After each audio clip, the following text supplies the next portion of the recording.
நிலையான புகழுக்குரிய தூய்மை மிகு நற்கருணைக்கு எல்லா காலமும் ஆராதனையும் புகழும் ஆட்சியும் உண்டாக கடவது. நிலையான புகழுக்குரிய தூய்மை மிகு நற்கருணைக்கு எல்லா காலமும் ஆராதனையும் புகழும் ஆட்சியும் உண்டாக கடவது. நிலையான புகழுக்குரிய தூய்மை மிகு நற்கருணைக்கு எல்லா காலமும் ஆராதனையும் புகழும் ஆட்சியும் உண்டாக கடவது.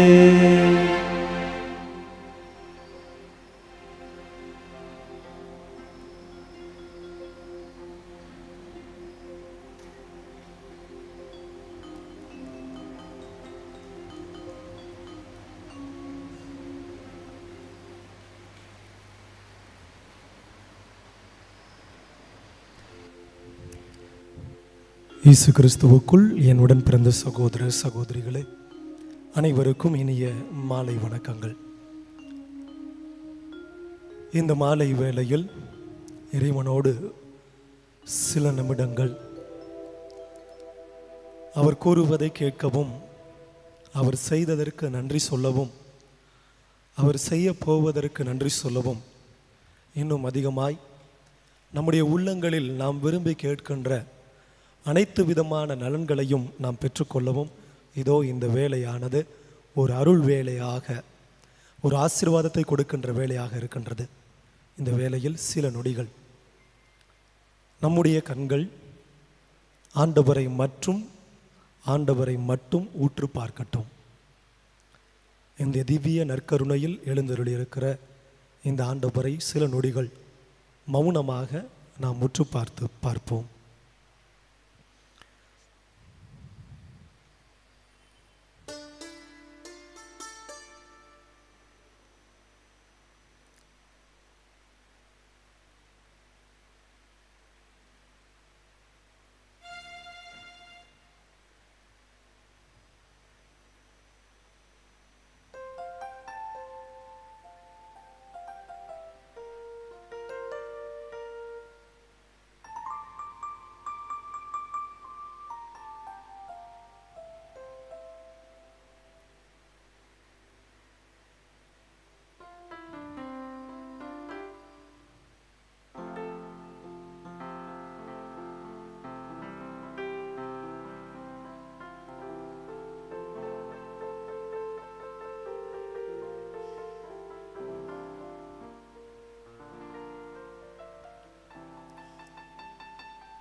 அனைவரும் கைகளை உயர்த்தி சொல்லுவோம். Praise the Lord, praise the Lord, Praise the Lord. Praise the Lord. Praise the Lord. Hallelujah. Hallelujah. Hallelujah. Hallelujah. Hallelujah. Hallelujah. இயேசுவுக்கே புகழ், இயேசுவுக்கே புகழ், இயேசுவுக்கே புகழ், இயேசுவுக்கே புகழ், இயேசுவுக்கே புகழ், இயேசுவுக்கே புகழ், இயேசுவுக்கே நன்றி, இயேசுவுக்கே நன்றி, இயேசுவுக்கே நன்றி, இயேசுவுக்கே நன்றி. மரியே வாழ்க, மரியே வாழ்க, மரியே வாழ்க, மரியே வாழ்க, மரியே வாழ்க, மரியே வாழ்க. இயேசுவின் இரத்தம் ஜெயம், இயேசுவின் இரத்தம் ஜெயம், இயேசுவின் இரத்தம் ஜெயம், இயேசுவின் இரத்தம் ஜெயம், இயேசுவின் இரத்தம் ஜெயம், இயேசுவின் இரத்தம் ஜெயம். அன்புக்குரியவர்களே, வெளியில பலவிதமான ஆரவாரங்கள் இல்லையா?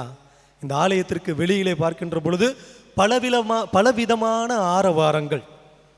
பணியிலிருந்து திரும்பிக் கொண்டிருக்கின்ற பல்வேறு சகோதர சகோதரிகள், பள்ளியிலிருந்து திரும்பி கொண்டிருக்கின்ற, கல்லூரியிலிருந்து திரும்பி வந்து கொண்டிருக்கின்ற சகோதர சகோதரிகள், இன்னும் பல்வேறு பணிகளில் ஈடுபட்டு விட்டு திரும்பி கொண்டிருக்கின்ற சகோதர சகோதரிகள், சில பேர் கேளிக்கை விடுதிகளிலிருந்து அல்லது வேறு விதமான இடங்களிலிருந்து மிக மகிழ்ச்சியோடு தள்ளாடிக்கொண்டு அல்லது பாடிக்கொண்டு அல்லது ஆடிக்கொண்டு அப்படின்னு சொல்லி எல்லோரும் வித்தியாசமாக இந்த நேரத்தில் பலவிதமான ஆர்ப்பரிப்புகளோடு பலவிதமான அங்கலாய்ப்புகளோடு சீக்கிரமாக நம்ம வீடு போய் சேரணும், சீக்கிரமாக நம்மளுக்கு எப்படியாவது இந்த வழியெல்லாம் கிடச்சிடணும், டிராஃபிக்கே இல்லாமல் கடன்னு எப்படியாவது போயிடணும் அப்படி சொல்லிட்டு பல்வேறு பரபரப்புகளுக்கு மத்தியில் சில பேர் ரொம்ப ஆடம்பரமாக இப்போ கிளம்பி போயிட்டு இருப்பாங்க. ஏதாவது ஒரு ஃபங்க்ஷன் அங்கே போயிருக்கலாம், அல்லது ஆடம்பரமான ஹோட்டல்களுக்கு சென்று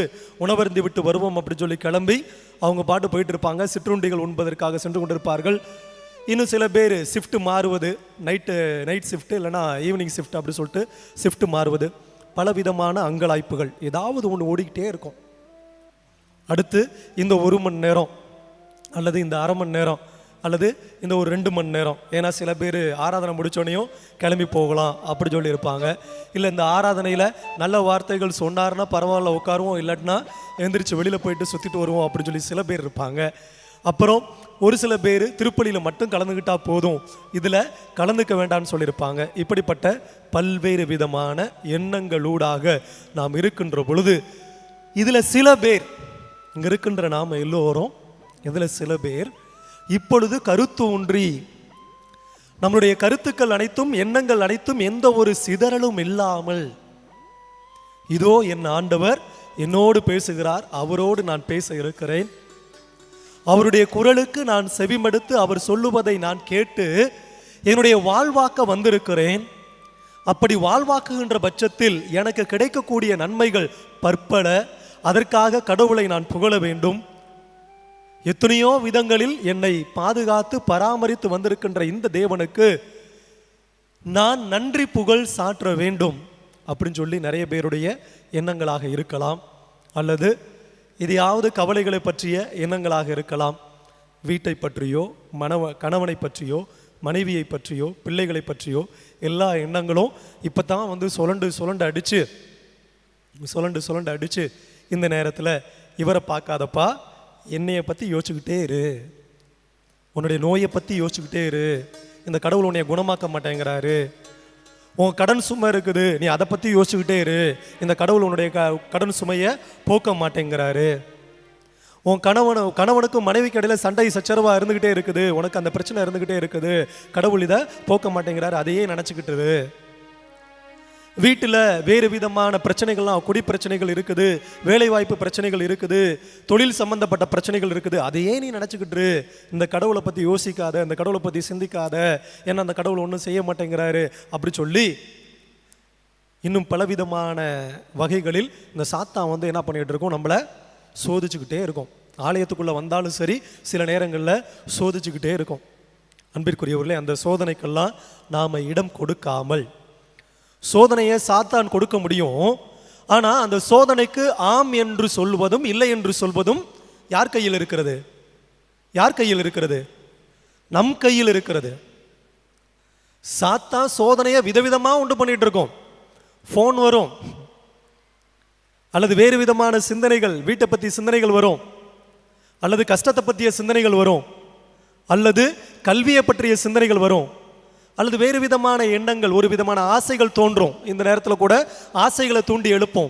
இப்படி சோதனைகள், பலவிதமான சோதனைகளை சாத்தான் கொடுத்தாலும் அந்த சாத்தானுக்கு ஆம் என்று சொல்லுவதும் இல்லை என்று சொல்லுவதும், அந்த சோதனைகளில் வீழ்வதும் அல்லது அந்த சோதனைகளை வெல்வதும் யார் கையில் இருக்கிறது? நம்முடைய கையில் இருக்கிறது. அன்பிற்குரியவர்களே, வல்லமையை கொடுக்கின்ற கடவுள், சோதனையில் வல்லமையை கொடுக்கின்ற கடவுள், சோதனையை வென்றெடுப்பதற்கு, துன்பங்களை வென்றெடுப்பதற்கு, கஷ்டங்களை வென்றெடுப்பதற்கு வல்லமையை கொடுக்கின்ற கடவுள் இதோ இப்பொழுது நம்முடைய மத்தியில் இருக்கின்றார். அன்பிற்குரியவர்களே, நிறைய பேருக்கு நிறைய காரியங்கள் நிரந்தரமாக தோணுகிறது இல்லையா? நிறைய பேருக்கு நிறைய காரியங்கள் இதுதான் நிரந்தரம் அப்படின்னு சொல்லி தோணுது. எதெல்லாம் நிரந்தரம்னு சொல்லி நிறைய பேருக்கு தோணும் அப்படின்னு சொல்லி பொதுவாக அப்படியே சிந்திச்சு பார்த்தோம்னா எது தோணும்? ஒன்று பணம், இன்னொன்று புகழ், இன்னொன்று அதிகாரம், இன்னொன்று இந்த அறிவு ஆற்றல், அப்புறம் இன்னொன்று இந்த இளமை. சில நேரங்களில் அப்படி தான் ஆட்டம் போட்டிருப்பாங்க, நிறைய பேர் ஆட்டம் போட்டிருப்போம். இதுதான் நிரந்தரம், இந்த இளமை எனக்கு நிரந்தரம் அப்படி சொல்லிட்டு ஆட்டமெல்லாம் போட்டிருப்போம். இது மாதிரி பல விஷயங்கள், இதெல்லாம் பொதுவாக பார்க்கின்ற பொழுது இதெல்லாம் நிரந்தரம் நிரந்தரம் நிரந்தரம் நிரந்தரம் அப்படின்னு சொல்லி தோணும். ஆனால் அவையெல்லாம் என்ன கிடையாது? நிரந்தரம் கிடையவே கிடையாது. அன்பிற்குரியவர்களே, பிற மதத்திலிருந்து சொல்லுகிறேன் என்று நினைக்க வேண்டாம். ராமகிருஷ்ண பரமஹம்சர் கிருஷ்ண பரமாத்மா அவர் சொல்லக்கூடிய ஒன்று, அர்ஜுனன் அந்த மகாபாரதத்தில் சொல்லக்கூடிய ஒன்று, எது இன்று உன்னுடையதோ அது நாளை வேறொருவர் உடையதாகும், வேறொரு நாள் அது இன்னொருவருடையதாகும். எதை நீ கொண்டு வந்தாய் அதை நீ இழப்பதற்கு. எதுவும் நிரந்தரம் கிடையாது. எதை நாம் கொண்டு வந்தோம்? பிறக்கும்போது அப்படியே 5 பவுன் 10 பவுன் இல்லை 100 பவுனுன்னு சொல்லி இப்போ போட்டுட்டு இருக்கிறோமே, அதெல்லாம் கொண்டு வந்தோமா? கிடையாது. பிறக்கும்போது அருமையான வீட்டை கட்டி கொண்டு வந்தோமா? கிடையாது. பிறக்கும்போது அருமையான காரை வாங்கி கொண்டு வந்தோமா? கிடையாது. பிறக்கும்போது நம்மோடு சேர்த்து 10 பேரை கூட்டிக்கிட்டு வந்தோமா? கிடையாது. எதுவும் நிரந்தரம் கிடையவே கிடையாது. அப்ப நிரந்தரம் ஒன்றே ஒன்று மட்டும் ஒன்று. மாறுகின்ற உலகில் மாற்றத்தை ஏற்படுத்தக்கூடிய ஒரே ஒருவர் மட்டும்தான் நிலையானவர், நிரந்தரமானவர். அவர் யாருன்னா நம் ஆண்டவர் இயேசு கிறிஸ்து மட்டுமே. அம்மா அப்பா அம்மையப்பன் அவங்களும் கிடையாது. கணவன் மனைவி, மனைவி கணவன் எத்தனை நாள் உறவோடு இருப்பாங்க தெரியாது. பிள்ளைகள் எத்தனை நாள் அப்படி சொல்லி தெரியாது, எத்தனை வருஷம் அப்படிங்கிறது தெரியாது. உறவினர்கள் நண்பர்கள் எத்தனை வருஷம் அப்படின்னு சொல்லி தெரியாது. ஒரே ஒருவர் மட்டும்தான் நிரந்தரம். இந்த உலகில் நம்ம வாழுகின்ற போதும் சரி, வேறொரு உலகிற்கு நாம் செல்லுகின்ற போதும் சரி, ஒருவர் மட்டுமே நிரந்தரம். நம்ம எல்லாருக்குமே நல்லா தெரிஞ்ச ஒரு பாடல், எல்லாருமே சேர்ந்து பாடலாம். எல்லாரும் சேர்ந்து எழுந்து நின்று இந்த பாடலை பாடலாம். அம்மையப்பன் உந்தன் அன்பே நிரந்தரம். எல்லாருக்கும் தெரியும்ல அந்த பாட்டு? நிரந்தரம் நிரந்தரம் நீயே நிரந்தரம், நிரந்தரம் நிரந்தரம் நீயே நிரந்தரம். அம்மையப்பன் உந்தன் அன்பே நிரந்தரம், மாறும் உலகில் மாறா உன்னுறவே நிரந்தரம். இம்மை வாழ்வில் மறுமை இருப்பது நிரந்தரம், இம்மை வாழ்வில் மறுமை இருப்பது நிரந்தரம். நான் மாண்ட பின்பும் உன்னில் உயிர்ப்பது நிரந்தரம், நான் மாண்ட பின்பும் உன்னில் உயிர்ப்பது நிரந்தரம். நிரந்தரம் நிரந்தரம் நீயே நிரந்தரம், நிரந்தரம் நிரந்தரம் நீயே நிரந்தரம். சகோதர சகோதரி,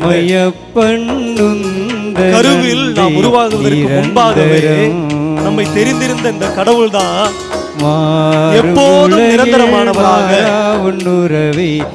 நாம் நினைப்பதற்கு மேலாக நம்மை அன்பு செய்பவராக, இந்த உலகிலே நாம் வாழ்கின்ற போதும், இந்த உலகிலே நீங்களும் நானும் செய்கின்ற அன்பை பொறுத்து, இந்த உலகிலே நீங்களும் நானும் செய்கின்ற நன்மைகளை பொறுத்து நிரந்தரமாக நமக்கான ஒரு இடத்தை கொடுப்பவராக இந்த கடவுள் இருக்கிறார்.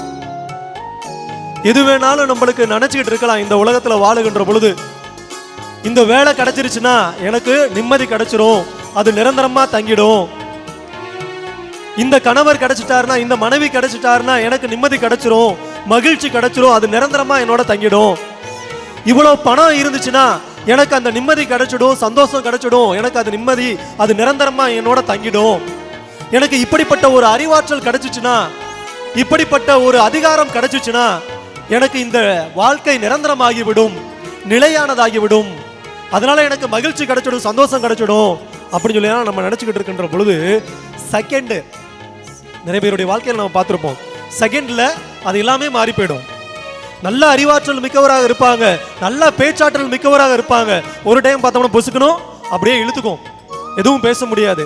நல்ல செல்வ செழிப்போடு வாழ்ந்து கொண்டிருப்பார்கள், தலைமுறை தலைமுறையா பல கோடி கணக்கில் சொத்து வச்சிருப்பாங்க. திடீர்னு பார்த்தா ஒரு நொடியில எல்லாம் ஒடிஞ்சு போய் ஒண்ணுமே இல்லாதவர்களாக, சில நேரங்களில் கையேந்துபவர்களாக இருப்பார்கள். நம்முடைய உறவினர்களுக்குள்ளாவே நம்ம பார்ப்போம், அவங்கெல்லாம் அந்த பணம் வந்த போது, அந்த செல்வம் வந்த போது, அந்த ஆற்றல் வந்த போது அப்படியே அவங்களுடைய செய்கைகள்லாம் அப்படியே மாறி போயிருக்கும். அது வரைக்கும் அப்படியே நல்லவங்களா இருந்தவங்க அப்படியே மாறி போயிருப்பாங்க. ஆனா கடவுள் எல்லாம் இருந்த போதும் தன்னை தாழ்மையாக்கி கொண்டு, தன்னை தாழ்ச்சியாக்கி கொண்டு, நாம எல்லோரும் செல்வர்களாக வாழ வேண்டும் அப்படின்னு சொல்லி தன்னை தாழ்ச்சியாக்கி வெறுமனே ஒரு மனிதனை போல பிறந்து, நம்மை போல பிறந்து வாழ்ந்து இறந்து நிலை வாழ்வை கொடுக்கின்ற செல்வராக அவர் இருக்கின்றார். நம்மையும் நிரந்தரமான வாழ்வை, நிரந்தரத்தை தேடி பெற்றுக்கொள்கின்ற ஒரு வாழ்வை வாழ அழைக்கின்றார். எனவே சேர்ந்து பாடுவோம். தாயின் அன்பு சேக்கு இங்கே நிரந்தரம், தாயும் தந்தையும் எமக்கு நீயே நிரந்தரம், சேயின் வாழ்வில் நம்பிக்கை நீயே நிரந்தரம், நான் சாயும் போது காப்பது நீயே நிரந்தரம், நான் சாயும் போது காப்பது நீயே நிரந்தரம், நிரந்தரம் நிரந்தரம் நீயே நிரந்தரம், மீண்டுமாக நிரந்தரம் நிரந்தரம் நீயே நிரந்தரம், அம்மையப்பன் உந்த நன்பே நிரந்தரம், மாறும் உலகில் மாறா உன்னுறவே நிரந்தரம். அன்பிற்குரியவர்களே, அப்படியே நம்ம கண்களை மூடி கரங்களை கூப்பி அப்படியே நெஞ்சோடு அப்படியே வைத்து கொண்டு நம்முடைய தந்தையாகவும் தகப்பனாகவும், நம்முடைய தகப்பனாகவும் தாயாகவும் இருந்து நம்மை விட்டு நீங்காமல் நமக்கு நிரந்தரமான ஒரு அன்பை கொடுத்து கொண்டிருக்கின்ற, நிரந்தரமான ஒரு துணையை கொடுத்து கொண்டிருக்கின்ற அந்த கடவுளை என் உள்ளத்துக்குள்ளாக வாங்க, என்னை இந்த நேரத்தில் ஆசீர்வதியுங்க, என்னோடு தொடர்ந்து என்னுடைய கரங்களை பற்றி பிடித்து நடத்துங்க. ஆண்டவரே, என்னை விட்டு விலகாம நீங்க இருங்க, நீங்க மட்டும்தான் நிரந்தரம். இந்த உலகத்துல நான் நினைச்சு கொண்டிருக்கின்ற காரியங்கள் எதுவுமே நிரந்தரம் கிடையாது, நான் பற்றி பிடித்து கொண்டிருக்கின்ற காரியங்கள் எதுவுமே நிரந்தரம் கிடையாது. என் உள்ளத்துக்கு அமைதியை கொடுக்கக்கூடியவர் நீங்க மட்டும்தான், நீங்க கொடுக்கின்ற அமைதி மட்டும்தான் நிரந்தரம். புனித அகுஸ்தினார் சொல்லுவதை போல, ஆண்டவரே, நான் எதெல்லாமோ தேடி பார்த்தேன், எல்லாத்துலயுமே வாழ்ந்து பார்த்தேன், எதுவும் எனக்கு நிம்மதி கொடுக்கக்கூடியதாக கிடையாது. என்னுடைய ஆன்மாவுக்கு நிம்மதியை கொடுக்கக்கூடியது, என்னுடைய ஆன்மாவுக்கு மகிழ்ச்சியை கொடுக்கக்கூடியது, நிரந்தரமான மகிழ்ச்சியை கொடுக்கக்கூடியது எதுன்னு சொல்லி கேட்டோம்னா அது உம்முடைய இல்லம்தான், உம்முடைய இல்லம்தான், உம்முடைய அமைதி தான் என்னுடைய ஆன்மாவுக்கு அந்த அமைதியை, நிரந்தரத்தை எனக்கு கொடுக்கும், நிரந்தரமான அமைதியை எனக்கு கொடுக்கும். ஆண்டவரே, அதில் தான் எனக்கு அமைதி இருக்கிறது அப்படின்னு சொல்லியதை போல, ஆண்டவரே, நீர் எனக்கு அமைதியை தாரும், என் குடும்பத்தில் அமைதியை தாரும், நான் தொழில் செய்கின்ற இடத்துல அமைதியை தாரும், மேலுமாக என்னுடைய சமுதாயத்தில் ஒரு அமைதியை கொடும். எத்தனையோ நாடுகள் சண்டை சச்சரவுகளால, போர்னால பாதிக்கப்பட்டு அமைதியிலிருந்து தவித்துக் கொண்டிருக்கின்றது. இந்த நேரத்தில் அந்த நாடுகளுக்கு அமைதியை கொடும். ஆண்டவரே, என்னுடைய உள்ளம் பல்வேறு கவலைகளால கலங்கடிக்கப்பட்டு உடைந்து போய் இருக்கின்றது, நொறுங்கி போய் இருக்கின்றது. நான் நம்பிய நண்பர்கள் என்னை ஏமாத்திட்டு போயிருக்கிறாங்க, நான் நம்பிய தொழில பெரிய நஷ்டத்தை நான் சந்திச்சு போயிருக்கிறேன். ஆண்டவரே, இந்த நேரத்துல நீர் என்னை தொட்டு நான் உனக்கு நிரந்தரமா இருக்கிறேன் என்று சொல்லி என் கரம் பிடித்து நடத்தும் ஆண்டவரே அப்படின்னு சொல்லி ஜெபித்து இந்த பாடலை மறுபடி பாடுவோம்.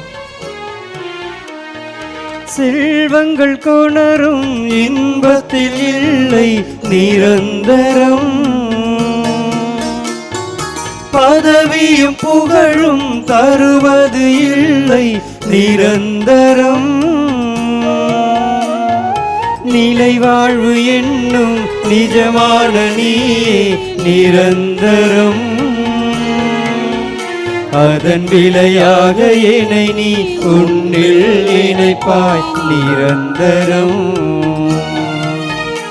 அதன் விலையாக என்னை நீ உன்னில் இணைப்பாய் நிரந்தரம். நிரந்தரம் நிரந்தரம் நீயே நிரந்தரம். நிரந்தரம் நிரந்தரம் நீயே நிரந்தரம். கைகளை உயர்த்தி அப்படியே நம்ம ஆண்டவரை ஜெபிப்போம். நிரந்தரமான அவர் இப்போது நம்முடைய வார்த்தைகளை கேட்கிறார். இப்போது நம்முடைய கண்ணீரை துடைக்கிறார். நிரந்தரமாகிய அவர் அந்த செல்வங்கள் தருகின்ற அந்த தேவையில்லாத கஷ்டங்களில் இருந்து, நம்முடைய உடல் நோய்களில் இருந்து இப்போது ஒரு விடுதலையை கொடுத்து நிரந்தரமான அவர் நம்மோடு தங்குகிறார். இந்த வேளையில் தூய ஆவியானவர் இறங்கி வரும்படியாக, தூய ஆவியானவரை நம் ஒவ்வொருவருக்கும் தந்துள்ளபடியாக நாம் அவரை நோக்கி ஜெபிப்போம். ஆண்டவரே, நிரந்தரமாகிய நீர் தூய ஆவியானவரை உங்களுக்கு உடனிருப்பாளராக துணையாளராக நான் அனுப்புவேன் என்று சொன்னீர். ஆண்டவரே, இதோ இந்த வேளையில நாங்கள் கைகளை உயர்த்தி ஜெபிக்கிறோம். தூய ஆவியானவரை நிறைவாக எங்களுக்கு தந்துள்ளோம். தூய ஆவியானவருடைய கனிகளாலும் கொடைகளாலும் எங்கள் ஒவ்வொருவரையும் நிரப்பி அருளும். எங்கள் கண்ணீரை கவலைகளை நாங்கள் மறக்க செய்துள்ளோம். ஆண்டவரே, எங்களுடைய உள்ளங்களில் இருக்கின்ற எல்லா விதமான வேதனைகளையும் நீர் அறிவி. எங்களுடைய வாய்களில் இருந்து வெளிப்படுவதற்கு முன்பாகவே, வார்த்தைகள் வெளிவருவதற்கு முன்பாகவே எங்களுடைய பெரும் மூச்சு காற்றிலே இருக்கின்ற அந்த கஷ்டங்களை நீர் அறிவி. எங்களுடைய துன்ப துயரங்களில் இருந்து எங்களை நீக்கி ஆண்டவரை தொடர்ந்து எங்களோடு இருந்திருளும். வல்லம் மிக்க நல்ல தந்தையே, ஆமென். ஆமென். Praise the Lord. Praise the Lord. Praise the Lord. Praise the Lord. Praise the Lord. Praise the Lord. Praise the Lord. Praise the Lord. Hallelujah. Hallelujah. Hallelujah. Hallelujah. Hallelujah. Hallelujah. இயேசுவின் இரத்தம் ஜெயம். இயேசுவின் இரத்தம் ஜெயம். இயேசுவின் இரத்தம் ஜெயம். இயேசுவின் இரத்தம் ஜெயம். இயேசுவின் இரத்தம் ஜெயம். இயேசுவின் இரத்தம் ஜெயம். அனைவரும் அமர்வோம். அன்பிற்குரியவர்களே, இன்றைக்கு உங்களோடு நான் பகிர்ந்து கொள்ள ஆசைப்படுவது என்ன அப்படின்னா, இணைச்சட்ட புத்தகம் 28வது அதிகாரம். பைபிள் எடுங்க.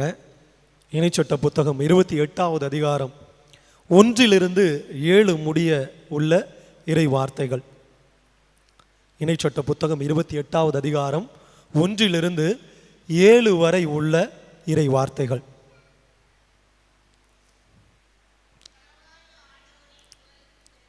உன் கடவுளாகிய ஆண்டவரின் குரலுக்கு செவிகொடு. நான் இன்று உனக்கு விதிக்கும் அவருடைய கட்டளைகள் அனைத்தையும் கடைபிடிப்பதில் கருத்தாயிரு. நல்லா கேட்டுங்க. ஃபர்ஸ்ட் எடுத்தோன்னா உங்களுடைய ஆண்டவருடைய வார்த்தைகளை கேட்கணும். கட்டளைகளை கடைபிடிப்பதில் கருத்தாயிரு. அப்புறம், அப்போது உலகில் உள்ள மக்களினங்கள் அனைத்திற்கும் மேலாக உன் கடவுளாகிய ஆண்டவர் உன்னை உயர்த்துவார். ஏங்க, ஒருத்தருக்கு 2 பேருக்கு மேலாக இல்லைங்க. கடவுளுடைய கட்டளைகளை கடைபிடிக்கின்ற பொழுது, அவருடைய வார்த்தையை கேட்கின்ற பொழுது, ஒருத்தர் 2 பேருக்கு மேலாக அல்ல, 5 பேர் 10 பேருக்கு மேலாக அல்ல, 100 பேர் 200 பேருக்கு மேலாக, 1000 பேர் 5000 பேருக்கு மேலாக அல்ல. எப்படி சொல்றாரு? எத்தனை பேருக்கு மேலாக? உலகில் உள்ள மக்களினங்கள் அனைத்திற்கும் மேலாக. உலகில் உள்ள மக்களினங்கள் அனைத்திற்கும் மேலாக. நான் சின்ன சின்ன விஷயங்களுக்கு ஆசைப்பட்டு, சின்ன சின்ன காரியங்களுக்கு ஆசைப்பட்டு, கடவுளுடைய அந்த வார்த்தைக்கு செவிமடுக்காம, கடவுளுடைய அந்த கட்டளைகளை கடைபிடிக்காம நான் போகின்ற பொழுது நான் சின்னஞ்சிறியவனாக மாறிவிடுகிறேன். யாராவது 2 பேரை 3 பேரை நான் வெற்றி கொள்ளும்படியாக மாறிவிடுகிறேன். யாராவது ஒரு 5 பேர் 10 பேரை வெற்றி கொள்ளும்படியாக மாறிவிடுகிறேன். ஆனால் கடவுளுடைய கட்டளைகளை கடைபிடித்து நான் நடக்கின்ற பொழுது, அவருடைய குரலுக்கு செவிமடுத்து நடக்கின்ற பொழுது, கடவுள் சொல்றாரு, நான் சொல்ல கிடையாது, நம் தந்தையாகிய கடவுள் சொல்லுகிறார், மக்களினங்கள் அனைத்திற்கும் மேலாக உன்னை உயர்த்துவேன். அதற்கு அடுத்தபடியா, உன் கடவுளாகிய ஆண்டவரின் குரலுக்கு செவி கொடுத்தால் இந்த ஆசிகள் எல்லாம் உன்மேல் வந்து உன்னில் நிலைக்கும். இனிமேதான் வருது வரிசையா ஆசிகள். கட்டளைகளை கடைபிடித்தால், ஆண்டவருடைய குரலுக்கு செவிமடுத்தால் நம்ம எல்லாருக்குமே ஆசிகள் பெற வேண்டும் என்று ஆசை இல்லையா? கடவுள் என்னை நிறைவாக ஆசீர்வதிக்க வேண்டும், மக்கள் செல்வங்களால் நிரப்ப வேண்டும், பொருட்செல்வங்களால் நிரப்ப வேண்டும், அறிவாற்றலால் நிரப்ப வேண்டும், நான் செய்கின்ற அனைத்தும் கைகூட வேண்டும், நான் செய்கின்ற ஒவ்வொரு காரியத்திலும் நான் வெற்றி பெற வேண்டும் அப்படின்னு சொல்லிலாம் எல்லாருக்கும் ஆசை இருக்குதா இல்லையா? அதெல்லாம் இல்லை சாமி, நிம்மதியாக எங்களை இருக்க விட்டா போதும், கொஞ்சம் நேரம் அமைதியாக ஜெபிக்க விட்டா போதும் சாமி, சும்மா கத்திக்கிட்டு இருக்காதீங்க சாமி, அதில் தான் எங்களுக்கு ஆசையாக இருக்குது அப்படின்னு சொல்கிறீங்களா? அன்பிற்குரியவர்களே, உங்களுக்கு நிறைய ஆசைகள் கொடுப்பதாக கடவுள் வாக்களிக்கின்றார். கட்டளைகளை கடைபிடிக்கின்ற பொழுது என்னென்ன ஆசைகள்லாம் பாருங்களேன், என்னென்ன ஆசைகள்லாம் பாருங்களேன். நீ நகரிலும் ஆசி பெற்றிடுவாய், நீ நகரிலும் ஆசி பெற்றிடுவாய். சென்னை மாநகரத்தில் இருந்தாலும், கன்னியாகுமரி நகரத்தில் இருந்தாலும் சரி, நாகர்கோவில் இருந்தாலும் சரி, திருநெல்வேலியில் இருந்தாலும் சரி, அல்லது வேறு விதமான நாடுகளுக்கு நீ பயணம் சென்று ஏதாவது ஒரு நகரத்தில் இருந்தாலும் சரி, நீ நகரிலும் ஆசி பெற்றிடுவாய், விளை நிலங்களிலும் ஆசி பெற்றிடுவாய். அப்படின்னா என்ன அர்த்தம்? விளை நிலங்கள், நாம் போய் உழைக்கின்ற பொழுது, நெற்றி வேர்வை சிந்துகின்ற பொழுது, நீ என்னென்ன காரியங்கள்லாம் தொழிலாம் செய்றியோ அத்தனையிலேயே நீ ஆசி பெற்றிடுவாய். அதற்கு அடுத்தபடியா என்னென்ன ஆசி வருது பாருங்க. உன் கருவின் கனியும் நிலத்தின் கனியும் கால்நடைகளின் ஈற்றுகளும், உன் கருவின் கனியும் பார்த்துங்க, உன் கருவின் கனியும். கடவுளுடைய கட்டளைகளை கடைபிடிக்கின்ற பொழுது, கடவுளுடைய வார்த்தையை கேட்கின்ற பொழுது எப்படிப்பட்ட ஆசி? நீ நகரிலும் ஆசி பெற்றிடுவாய், வயல்வெளியிலும் ஆசி பெற்றிடுவாய், உன் வயிற்றின் கனியும், கனியின் கருவும் ஆசி பெற்றதா இருக்கும். அதற்கு அடுத்தபடியா உன் கன்றுகள், உன் மாடுகளின் கன்றுகளும் உன் ஆடுகளின் குட்டிகளும் ஆசி பெற்றிடும். அப்படியே வரிசையா பாருங்க. அடுத்து உன் கூடையும் உன் மாவு பிசையும் தொட்டியும் ஆசி பெற்றிடும். அப்படின்னா என்ன அர்த்தம்? உங்க வீட்டில் உணவுக்கு பஞ்சமே இருக்காது. நீங்க என்ன ஆசைப்படுறீங்களோ அந்த ஆசைப்பட்ட உணவுகளை கடவுள் நிச்சயமாக உங்களுக்கு கொடுப்பாரு. ஆசைப்பட்ட உணவு உங்களுக்கு கட்டாயமா கிடைக்கும். பொருட்செல்வங்களால மட்டும் கிடையாது, நகரிலும் வயல்வெளியும் பொருட்செல்வங்களால மட்டும் கிடையாது, உன்னுடைய வயிற்றின் கனியும். நீ வீட்டில் வளர்க்கின்ற ஒவ்வொரு பொருளும், வீட்டில் வளர்க்கின்ற ஒவ்வொரு பெட்டும், அது ஆடா இருக்கலாம் மாடா இருக்கலாம், எல்லாமே ஆசி பெற்று விளங்கிடும். அதுக்கு அடுத்தபடியா நீ வருகையிலும் செல்கையிலும் ஆசி பெற்றிடுவாய். பாருங்களேன், எப்படிப்பட்ட அபரிவிதமான ஆசீர்வாதங்களை கடவுள் கொடுக்கிறாரு. உங்களுக்கு நான் இன்னைக்கு என்ன சொல்லலாம் அப்படின்னு சொல்லி யோசிக்கின்ற பொழுது வந்த செய்தி இதுதான். எப்படிப்பட்ட அபரிவிதமான ஆசீர்வாதங்களை கடவுள் கொடுப்பதற்கு சித்தமாக இருக்கின்றார். எப்போ நீங்களும் நானும் கடவுளுடைய கட்டளைகளை கடைபிடிக்கின்ற பொழுது என்னென்ன ஆசீர்வாதங்கள்லாம் கடவுள் வரிசையா சொல்லிட்டு போயிட்டே இருக்கிறாரு. அதற்கு அடுத்தபடியா உனக்கு எதிராக எழும் உன் பகைவர்கள் உனக்கு முன் முறியெடுக்கும்படி ஆண்டவர் அவர்களை உன்னிடம் ஒப்படைப்பார். எப்படி வருவாங்க? அவர்கள் ஒரு வழியாய் உனக்கு எதிராக வருவர், ஆனால் 7 வழியாக திரும்பி ஓடி போவாங்க. உன் கண்ணு முன்னாடி நிற்காதபடிக்கு உன்னுடைய எதிரிகள் யாரெல்லாம் நீங்க அழிஞ்சு போகணும்னு சொல்லி நினைச்சு உங்களை அழிப்பதற்காக தன்னுடைய படைகளை திரட்டி கொண்டு வருகிறார்களோ அவர்கள் எல்லாரும் எப்படி ஓடி போவாங்க? ஒரு வழியாய் வருவார்கள், 7 வழியா ஓடி போவாங்க. அப்படின்னா என்ன அர்த்தம்? செதறி ஓடி போவாங்க. திரும்பி வர முடியாத லெவலுக்கு செதறி ஓடி போவாங்க. எல்லாரும் துரத்தப்படுவார்கள், அழிக்கப்படுவார்கள், கடவுளே அழித்து போடுவார் அப்படின்னு சொல்லி நான் சொல்ல கிடையாது. நம் தந்தையாகிய கடவுள் இன்றைய இணைச்சட்ட புத்தகம் 28வது அதிகாரம் 3வது அந்த 1வது வசனத்திலிருந்து 7 வசனங்கள் மூலமாக நமக்கு கடவுள் அறிவுறுத்துகிறார். கட்டளைப்படி நடக்கின்ற பொழுது அன்பிற்குரியவர்களே, ஆனால் நிறைய நேரங்களில் சிற்சில காரியங்கள் நம்ம என்ன பண்ணுது, இந்த கட்டளையை கடைபிடிக்காம செய்து விடுகின்றது. சரி, கடவுளுடைய கட்டளைகள் என்னென்ன? எத்தனை கட்டளைகள் இருக்குது மொத்தம்? 10 கட்டளைகள் இருக்குது. என்னென்ன கட்டளைகள் சொல்லுங்க? உனக்கு கர்த்தவான சர்வேஸ்வரன் நாமே, நம்மை தவிர வேறு சர்வேஸ்வரன் உனக்கு இல்லாமல் போவதாக.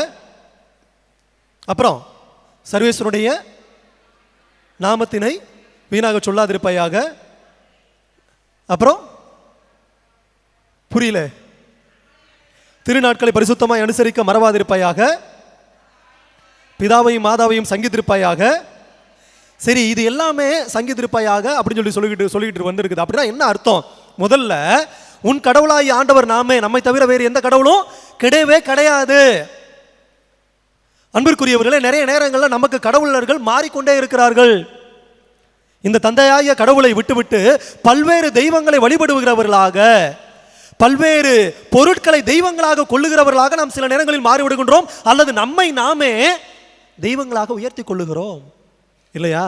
சில நேரங்களில் நான் தான் கடவுள், எனக்கு எல்லா அதிகாரமும் உண்டு, யாரை வேணாலும் அடிப்பேன், யாரை வேணாலும் கொள்ளுவேன், யாரை வேணாலும் எது வேணாலும் பண்ணுறதுக்கு என்னால் முடியும் அப்படின்னு சொல்லி ஒரு விதமான மமதை, ஒரு விதமான செருக்கு, ஒரு விதமான எண்ணம் எனக்குள்ளாக எப்படி ஏவாள அந்த சாத்தா ஏமாத்தின போது நீங்கள் கடவுளை போல் ஆவீர்கள் என்று ஏமாத்தினதோ, அதே போல இன்னைக்கு பல்வேறு ஊடகங்கள், பல்வேறு ஆசைகள் நம்மை தூண்டி எழுப்புகின்றன. நீ கடவுளை போல மாறுவ, நீயும் கடவுள் மாறிதான், உனக்கு இந்த ஆற்றல் எல்லாமே இருக்குது.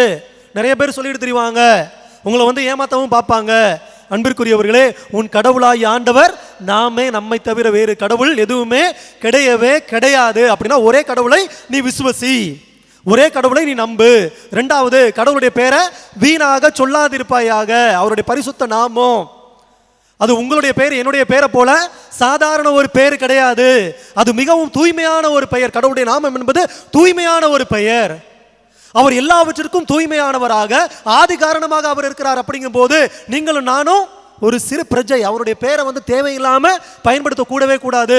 அடுத்து நாலாவது கட்டளை, என்ன கட்டளை? நாலாவது கட்டளை, பிதாவையும் மாதாவையும் தந்தையும் தாயையும் மதிச்சு நட. மதிச்சு நட. இன்னைக்கு அது ஒரு பெரிய கேள்விக்குறி.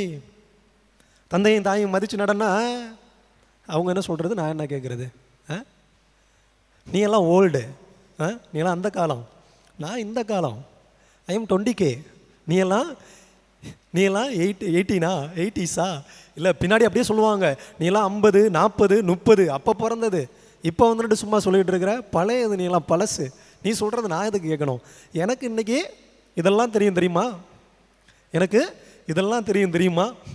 நான் இங்கே உட்காந்துக்கிட்டே ஸ்விக்கியில் ஆர்டர் பண்ணுவேன், ஜொமேட்டோவில் ஆர்டர் பண்ணுவேன், அமேசானில் ஆர்டர் பண்ணுவேன், ஃப்ளிப்கார்ட்டில் ஆர்டர் பண்ணுவேன், அல்லது வேறு விதமாக ஏதாவது ஒன்று பண்ணி நான் பாட்டு உட்காந்து சாப்பிட்டு போயிட்டே இருப்பேன். நீ எனக்கு தேவையே கிடையாது, என்னத்துக்கு தேவை நீ?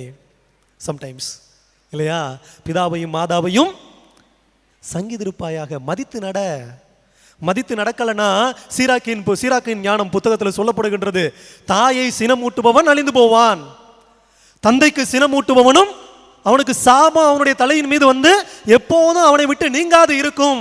தந்தைக்கும் தாய்க்கும் சினமூட்டுகின்ற அல்லது தந்தைக்கும் தாய்க்கும் கீழ்ப்படியாமல் அவர்களை கீழ்மையாக தாழ்மையாக நடத்துகின்ற மகன் சபிக்கப்பட்டவனாக, மகள் சபிக்கப்பட்டவளாக இருப்பாள் அப்படின்னு சொல்லி சீராக்கின் ஞானம் சொல்லுகின்றது. அன்பிற்குரியவர்களே, அதற்கு அடுத்தபடியாக வருகின்ற கட்டளை என்ன கட்டளை? அதுக்கு அடுத்து பொய் சாட்சி சொல்லாதிருப்பாயாக. அப்படின்னா என்ன அர்த்தம்? உண்மையை பேசு, உண்மையை பேசுப்பா அப்படின்னு சொல்லிட்டு அர்த்தம். ஆனால் நிறைய நேரத்தில் பொய் தான். எதுக்கு எடுத்தாலும் வீட்டிலையும் பொய், வெளியிலையும் பொய், எல்லா இடத்துலையும் பொய். 1000 ரூபாய் பொருளை 1500 ரூபா, 2000 ரூபா, 2500 சொல்லி பொய் பேசி விற்போம். நம்மளுடைய தொழிலகங்கள்லையும் சரி, அல்லது வேறு விதமான வீட்டுக்குள்ளேயுமே சரி, ஏதாவது ஒரு பொய்யை சொல்லிட்டு இருப்போம். அடுத்து களவு செய்யாதிருப்பாயாக, திருடாத இருப்பாயாக. அப்படின்னா என்ன அர்த்தம்? உழைச்சு வாழு, சந்தோஷமா உழைச்சு வாழுப்பா. அதே போல வரிசையா ஒவ்வொரு இதுவும் அந்த கட்டளைகள் அனைத்தும் சொல்லுகின்ற ஒரே செய்தி, கடைசியாக ஒரே ஒரு செய்தி அப்படின்னு சொல்லி பார்த்தோம்னா, அன்பு செய். அவ்வளவுதான். அன்பு செய். உன்னை நீ அன்பு செய்வதை போல பிறரையும் அன்பு செய்வாயாக. நீ ஆசைப்படுறீல்ல, நீ நல்லா இருக்கணும், உன்னுடைய குடும்பம் ஆசீர்வதிக்கப்பட்டதா இருக்கணும், உன் பொருட்கள் களவாடப்படக்கூடாது, உன்னுடைய மனைவியை வேற யாரும் கவர்ந்து சென்று விடக்கூடாது, உன்னுடைய வீட்டில் இருக்கின்ற பொருட்கள் எல்லாம் பத்திரமா இருக்கணும்னு சொல்லி நீ ஆசைப்படுறீல, அதே போல மற்றவர்களும் இருக்க வேண்டும் என்று ஆசைப்படு. அதே போல மற்றவர்களுக்கும் உதவி செய். அப்பதான் இந்த கடவுளுடைய கட்டளைகளை கடைபிடிப்பவர்களாக நாம் இருக்கிறோம். அப்பதான் இந்த ஆசீர்வாதங்கள்லாம் சேரும். நகரில் இருக்கின்ற பொழுதும் ஆசி பெற்றவனாய் இருப்பாய், வயல்வெளியில் இருக்கின்ற பொழுதும் ஆசி பெற்றவனாய் இருப்பாய், உன்னுடைய கருவின் கனியும் ஆசி பெற்றதா இருக்கும், உன்னுடைய வீட்டில் இருக்கிற ஆடு மாடுகள் ஆசி பெற்றதா இருக்கும், நீ செய்கிற தொழில்கள் ஆசி பெற்றதா இருக்கும், நீ போகும்போதும் வரும்போதும் நிறைவான ஆசி பெற்றவனாய் இருப்பாய் என்று. அதற்கு அடுத்தபடியாக அப்படியே பார்த்தீங்கன்னா கீழ்ப்படியாமையின் பின்விளைவுகள் அப்படின்னு சொல்லி அப்படியே கொடுக்கப்பட்டிருக்கிறது. அப்படியே 15வது வசனத்தை எடுத்து படித்து பார்த்தோம்னா வரிசையாக சொல்லப்பட்டிருக்கும். இந்த கொடுக்கப்பட்ட ஆசீர்வாதங்கள் எல்லாம் பிடுங்கி கொள்ளப்படும். எப்போது என்றால், நாம் கட்டளைகளை கடைபிடிக்காமல் பிறருக்கு தீங்கு நினைக்கின்ற பொழுது. பிறருக்கு தீங்கு நினைக்கின்ற பொழுது. அன்பிற்குரியவர்களே, இன்றைக்கு நிறைய காரியங்கள்ல நம்மளுக்கு இது சொந்தம், அது சொந்தம், இது மட்டும்தான் எனக்கு நிரந்தரமானது, இது இல்லாட்டினா வேற எதுவுமே கிடையாது, இது இல்லாட்டினா என்னால் வாழவே முடியாது அப்படின்னு சொல்லிட்டு பலவிதமான சொந்தங்கள் நமக்கு இருக்கின்றன. பலவிதமான கடவுளர்கள், நான் சொன்னது போல பலவிதமான கடவுளர்கள் இருக்கிறார்கள். சில பேருக்கு பணம் கடவுளா இருக்குது, பணம் கடவுளா இருக்குது, சில பேருக்கு அறிவாற்றல் கடவுளா இருக்குது, சில பேருக்கு குடி கடவுளா இருக்குது, சில பேருக்கு குடி கடவுளா இருக்குது. எனக்கு இவ்வளவு இருந்துட்டா போதும் அப்படின்னு சொல்லி நினைக்கிறாங்க. இது குடி மட்டும் இருந்துட்டா போதும் அப்படின்னு சொல்லி நினைக்கிறாங்க. எனக்கு லேப்டாப் மட்டும் இருந்துட்டா அது போதும்னு நினைக்கிறாங்க. சில பேர் ஆண்ட்ராய்டு மொபைல் மட்டும் இருந்துட்டா போதும், இல்லைனா ஆப்பிள் ஃபோன் மொபைல் இருந்துட்டா போதும். நல்ல பாடக்கூடிய திறமைகள் அல்லது வேறு விதமான விளையாடக்கூடிய திறமைகள் இது மட்டும் இருந்துட்டா போதும், இது நிரந்தரம், இது மட்டும்தான் எனக்கு சொந்தம் கிடையாதுங்க. இது மட்டும்தான் சொந்தம் கிடையாதுங்க. கடவுள் தான் சொந்தம். கடவுளுடைய கட்டளைகளை கடைபிடித்து வாழுகின்ற பொழுது எல்லாமே நமக்கு சேர்த்து வழங்கப்படும். சாலமோன் கேட்டாரு, ஆண்டவரே எனக்கு என்னத்தை கொடுங்க, ஞானத்தை மட்டும் கொடுங்க. அவருக்கு என்ன கொடுக்கப்பட்டது சேர்த்து? நீ வேறு எதையெல்லாம் உன்னுடைய எதிரிகளுடைய அழிவை பற்றி கேட்கல, அல்லது மற்ற பொருட்களை பற்றி கேட்கல. நீ கேட்டது ஞானம், எனக்கு உகந்ததை நீ கேட்டிருக்கிற, என்னுடைய பார்வைக்கு நல்லதை கேட்டிருக்கிற, உனக்கு எல்லாம் சேர்த்து வழங்கப்படும். அன்பிற்குரியவர்களே, நீங்களும் நானும் 1 கேட்கலாம், 2 கேட்கலாம், 5 கேட்கலாம். கடவுள்கிட்ட கட்டளைகளை கடைபிடித்து கேட்கின்ற பொழுது பல மடங்காக நமக்கு கொடுக்கப்படும். அன்பிற்குரியவர்களே, நிறைய தான் நம்ம பற்றிக்கொண்டே இருக்கக்கூடாது அப்படின்னு சொல்லி இன்றைக்கு நற்செய்தி வாசகத்தின் மூலமாக கடவுள் நமக்கு எடுத்து எம்புகின்றார். என்னன்னா, ஒரு வார்த்தை வருது, செல்வர்கள் எங்க நுழைய முடியாது, இறை அரசிற்குள் நுழைய முடியாது அப்படின்னு சொல்லி. ஏன் அப்படி கடவுள் செல்வர்கள் மேல ஒரு கோபத்தோடு இருக்கணும் இல்லையா? செல்வர்கள் மேலே ஏன் கடவுள் ஒரு கோபத்தோடு, அது மாதிரி இயேசுநாதர் ஒரு கோபத்தோடு சொல்லணும், செல்வர்கள் நுழையவே முடியாதுப்பா அப்படின்னு சொல்லி ஏன் சொல்லணும்? நண்பர்க்குரியவர்களே, சாதாரணமாக எல்லாரையும் பார்த்து கடவுள் அது மாதிரி சொல்ல கிடையாது. எல்லா செல்வர்களை பார்த்து, பணம் படைத்தவர்களை பார்த்து கடவுள் அப்படி சொல்ல கிடையாது. உங்களுக்கெல்லாம் இறையாட்சி கிடையாது அப்படின்னு சொல்லி சொல்லவே கிடையாது. ஏன்னா கடவுள் சொல்லுகிறார், நம் ஆண்டவர் இயேசு கிறிஸ்து சொல்லுகிறார், இந்த சிறு குழந்தையை போல மாறாவிடில் நீங்கள் யாரும் விண்ணரசுக்குள் நுழைய முடியாது. அப்ப சிறு பிள்ளைகளை போல நாம மாறிவிட்டோம் என்றால் எல்லாருக்குமே விண்ணரசு அப்படிங்கிறது உண்டு, இறை அரசு என்றது எல்லாருக்குமே உண்டு. கடவுள் எல்லோருக்குமே அதை திறந்து வைத்திருக்கிறார், விண்ணரசு என்பதை திறந்து வைத்திருக்கிறார். அந்த விண்ணரசுக்குள் நுழைவதும் நுழையாமல் இருப்பதும் நம்முடைய கையில் இருக்கிறது. எந்த கையில் இருக்கிறதுனா என்ன கையில் இருக்குது? கொடுக்கிற கையில் இருக்கிறது. கொடுக்கின்ற பொழுதுதான் கடவுளிடமிருந்து பெற்றுக்கொள்ள முடியும். அதனால தான் செல்வர்கள் நுழைய முடியாது அப்படின்னு சொல்றாரு. ஒருத்தன் கேட்குறான், ஒரு செல்வன், ஒரு இளைஞன் கேட்குறான் கடவுள்கிட்ட, நான் இது மாதிரி நிலை வாழ்வை பெற்றுக்கொள்ள வேண்டும் என்றால் நான் என்ன செய்ய வேண்டும்? கடவுள் சொல்றாரு, நீ போய் உன்னிடம் உள்ளதெல்லாம் விற்று கொடுத்துட்டு வா. ஆனால் முடியலை. சில நேரங்களில் அந்த சாப்பிட்ட கையால் ஈ கூட ஓட்ட மாட்டாங்களா? ஈ கூட ஓட்டுறதுக்கு கொஞ்சம் யோசிப்பாங்களா? ரொம்ப கருமையாக இருப்பாங்க சில செல்வர்கள். அதுபோல சில நேரங்களில் அன்பிற்குரியவர்களே, கடவுள் நம்மை ஆசீர்வதிக்கின்ற பொழுது நாம் நினைத்து விடக்கூடாது, இது எல்லாமே என்னுடைய சுய உழைப்புனால எல்லாமே கிடச்சிருச்சு அப்படின்னு சொல்லி நம்ம நினச்சி விடக்கூடாது. சில நேரங்களில் கடவுள் ஆசீர்வதிக்கின்ற பொழுது நம்ம எல்லாரும் அப்படி தான் நினச்சிக்கிறோம், என்னுடைய சுய உழைப்புனால, என்னுடைய சுய ஆற்றல்னால எல்லாமே எனக்கு கிடச்சிடுச்சு அப்படி சொல்லிட்டு. அன்பிற்குரியவர்களே, அப்படி கிடையாது இல்லையா? கடவுள் கொடுக்கிறார்.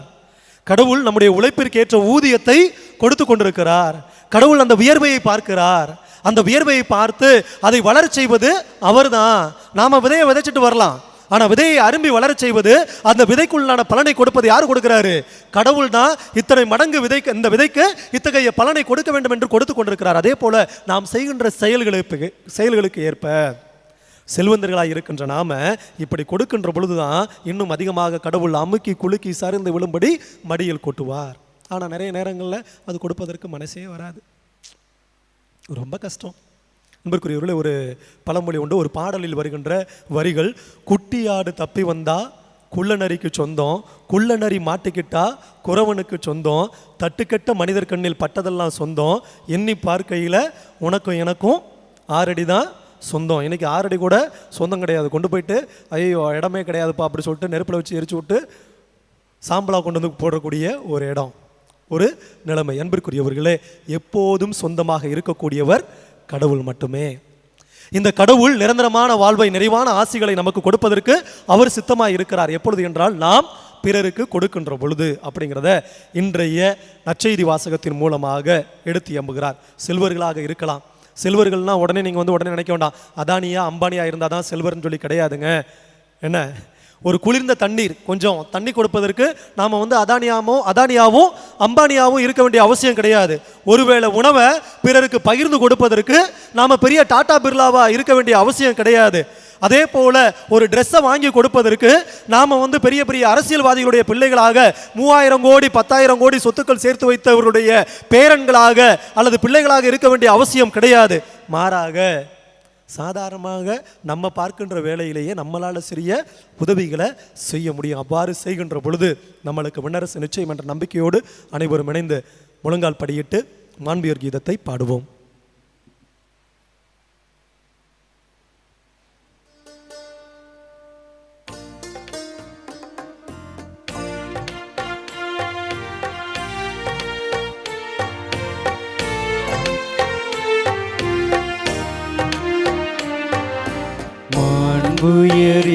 அருள் சாதனத்தை தாழ்ந்து பணிந்தே ஆராதிப்போம்.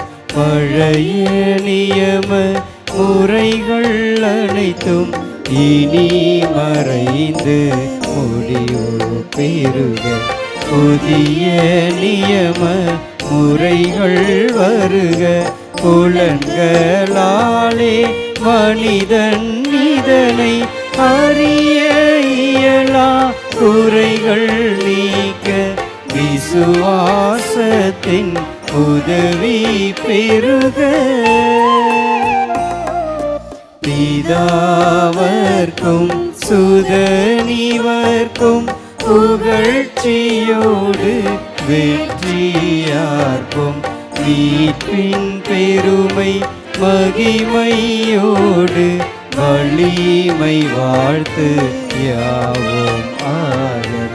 இருவர் இடமாய் வருகின்றவராம் தூய ஆவி ஆனவர்க்கும் அளவில்லாத சம புகழ்ச்சி என்றுமே உண்டாகுக.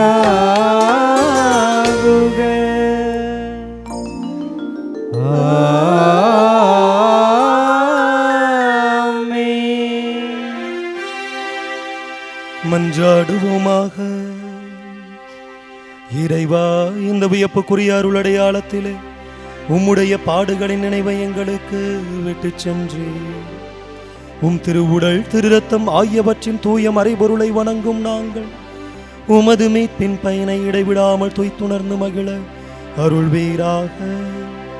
தந்தையாகிய இறைவனோடு தூய ஆவியாரின் ஒன்றிப்பு இறைவனாய் என்றென்றும் வாழ்ந்து ஆட்சி செய்கின்ற உம்மை மன்றாடுகின்றோம்.